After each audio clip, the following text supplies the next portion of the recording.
বছর জুলুম নির্যাতনের পর বিগত ছাত্র আন্দোলনের মধ্যে দিয়ে স্বৈরাচার নিপাতের যারা গুরুত্বপূর্ণ ভূমিকা রেখেছেন, যারা শহীদ হয়েছেন, বিশেষ করে আবু সাইদ, আমাদের ছাত্রদল নেতা ওয়াসিম এবং আমাদের আরেক ছাত্র ভাই মেধা, তাদের আত্মার মাগফিরাত কামনা করি। আমরা বিশেষ করে আমাদের এই বিজয়, ছাত্র সমাজের বিজয়, আমরা এই বিজয়কে আমরা জাতীয়বাদী বিএনপি এবং অঙ্গটি সংগঠন আমরা তাদেরকে সাধুবাদ জানাই এবং আমাদের পক্ষ থেকে শুভেচ্ছা জানাই। সাথে সাথে আমরা এই নির্বাচন সামনে আমরা এখন নির্বাচনের প্রস্তুতি আছি। বিশেষ করে আমাদের যারা অতি উৎসাহী ছাত্র জনতা আছেন তাদেরকে আমরা অনুরোধ করব, আমরা এখন নিরীহ মানুষের ঘর বাড়ি কোনো কিছুতে যাতে আমরা হামলা না করি। সামনে আমাদের নির্বাচন, বিশেষ করে আমরা সীতাকুণ্ডে আমরা আসলাম ভাইয়ের অধীনে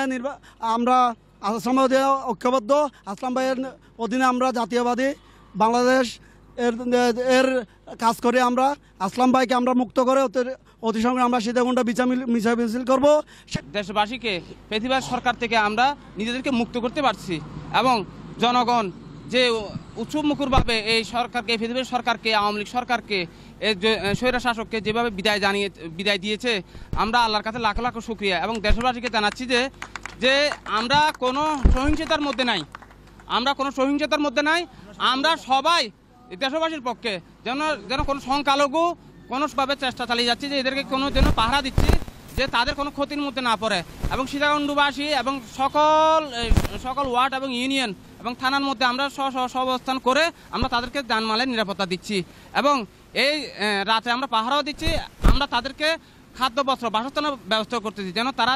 কোনো ধরনের নিরাপত্তাহীনতা না ভুগে এবং পৃথিবীর আওয়ামী লীগ সরকারের কিছু গুন্ডাপান্ডারা এখনও তাদেরকে কি করতেছে, তাদের জানমালের উপর অত্যাচার করতেছে। আমরা এই নিয়ে সর্বত্র চেষ্টা করতেছি যে আমরা যেন তাদের কোনো জানমালের কোনো ক্ষতি না হয়।